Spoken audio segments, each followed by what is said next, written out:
Experiencing Data Visualization with Language Disability. Joe Wood, Niamh Devan, Abby Roper, Nicola Botting, Madeline Cruz, Ulfa Octaviani and Stephanie Wilson. City St George's, University of London. This video presents a brief taster of our paper, published in IEEE Computer Graphics and Applications. For more information, we encourage you to read the full paper. Data visualization is everywhere, from maps and health apps to train carriage use and car dashboards. But how do you experience these things when you live with a language disability? Our research explores how people with the language disabilities, developmental language disorder, or aphasia experience everyday data visualization. Developmental language disorder is a lifelong condition, emerging in childhood and causing persistent language difficulties in about 7% of the population. Aphasia, on the other hand, is an acquired language disability. It typically follows brain injury, such as stroke or brain tumour. Both DLD and aphasia can cause difficulties with finding and then speaking or writing words and sentences, or understanding spoken or written words and sentences.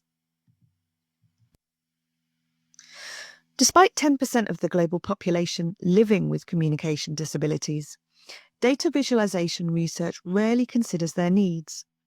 We asked, how do people with language disabilities use data visualization, and what challenges do they face?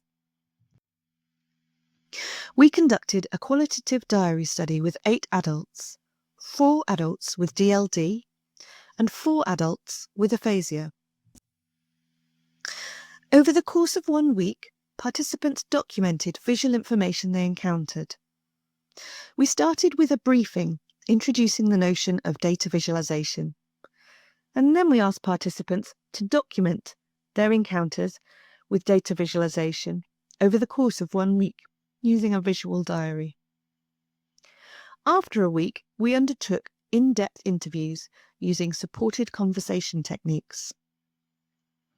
We then analysed the interview data using qualitative content analysis. So what did we find? Our 8 participants shared 93 examples, from navigation apps to health monitors.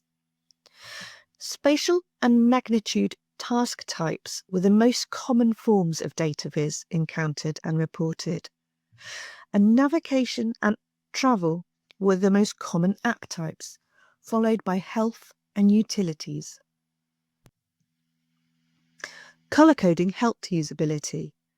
One participant reported that the colours come more quickly to me than the names when talking about metro lines. But complex charts, especially in finance, were described as horrendous. Emotional factors mattered too. Anxiety during real-time navigation often amplified the challenges of interpreting data visualization. I get anxious right inside my chest, feel it all, my body heating up, and I just get, but I don't know why. What's the worst that can happen? Why does my body do? I know that it's that flight, what's the word? Flights or something. Our findings highlight the need for inclusive data visualization design. In future work, we will co-design language-accessible visualizations to support decision-making. We will develop guidelines to support inclusive visualization design and develop techniques that empower people with communication disabilities to participate in co-design. Experiencing data visualization with language disability. Read the full article in IEEE Computer Graphics and Applications.